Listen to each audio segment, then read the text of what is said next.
Bujuk Batu Ampar Madura, Sejarah Waliullah Sayyid Hussein dan keturunannya.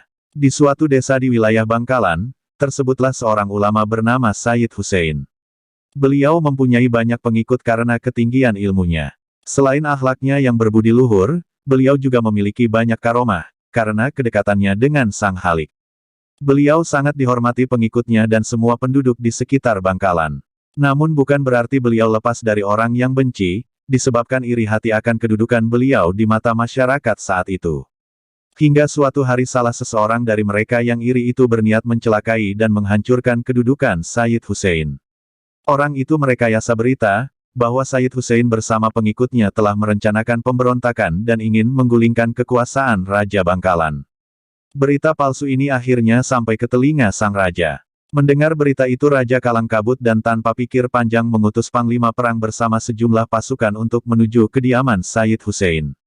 Sayyid Hussein yang saat itu sedang beristirahat langsung dikepung dan dibunuh secara kejam oleh tentara kerajaan, tanpa pikir panjang dan tanpa disertai bukti yang kuat.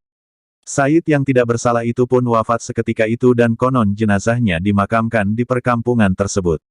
Selang beberapa hari dari wafatnya Sayyid Hussein, Raja mendapat informasi yang sebenarnya, bahwa Sayyid Hussein tidak bersalah. Ia menyesali keputusannya yang sama sekali tidak berdasar pada bukti-bukti kuat. Dia tidak tahu harus berbuat apa untuk menebus kesalahan tersebut, hingga berinisiatif memberi gelar kepada Sayyid Hussein dengan sebutan Bujuk Banyu Sangkah Buyut Banyu Sangkah. Sayyid Hussein wafat dengan meninggalkan dua orang putra. Yang pertama bernama Abdul Manan dan yang kedua bernama Abdul Rohim. Sejak kejadian yang menimpa Sayyid Hussein, Abdul Rohim lari ke desa Bire, masih dalam kawasan Kabupaten Bangkalan, dan menetap di sana sampai akhir hayat beliau. Dan akhirnya beliau terkenal sebagai Bujuk Bire, Buyut Bire. Sementara Abdul Manan, pergi mengasingkan diri, menjauh dari kekuasaan Raja Bangkalan.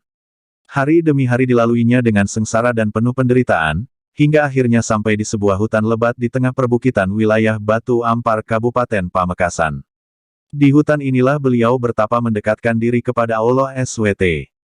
Pertapaan ini beliau lakukan di bawah pohon kosambi selama 41 tahun, sebelum akhirnya ditemukan anak seorang perempuan yang sedang mencari kayu di hutan. Karena itulah beliau dijuluki Bujuk Kosambi. Singkat cerita Abdul Manan dibawa ke rumahnya, dan menikah dengan putri sulung yang menderita penyakit kulit. Aneh, pada hari ke-41 pernikahan mereka, si sulung sembuh dari penyakitnya. Bahkan kulitnya bertambah putih bersih dan cantik jelita, hingga kecantikannya tersiar kemana-mana. Dari pernikahan ini, beliau dikarunia dua orang putra, pertama bernama Takihul Mukadam, dan yang kedua adalah Basyaniyah.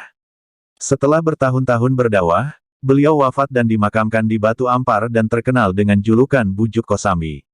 Basyaniyah, Bujuk Tompeng, putra kedua Abdul Manan, mempunyai kesamaan sikap dengan ayahandanya. Beliau senang bertapa dan menjauhkan diri dari pergaulan masyarakat. Dalam bertapa, Basyaniyah memilih tempat di sebuah bukit yang terkenal dengan nama Gunung Tompeng. Bukit ini terletak kurang lebih 500 meter arah barat daya Batu Ampar. Bujuk Tompeng wafat meninggalkan seorang putra yang bernama Suadi, dan dimakamkan di dekat makam ayahandanya. Suadi yang terkenal dengan sebutan Syekh Abu Syamsuddin dan mendapat julukan Bujuk Letyong putra tunggal Bujuk Tompeng, tidak berbeda dengan perjalanan hidup ayah dan kakeknya. Dia senang bertapa, menyendiri dan berpindah-pindah tempat. Salah satu tempat pertapaan beliau adalah sebuah hutan di dekat kampung Aeng Nyono. Di sebuah bukit di kampung Aeng Nyono, yang menjadi tempat pertapaan Syekh Syamsuddin, hingga saat ini dapat kita lihat kejadian alam yang aneh.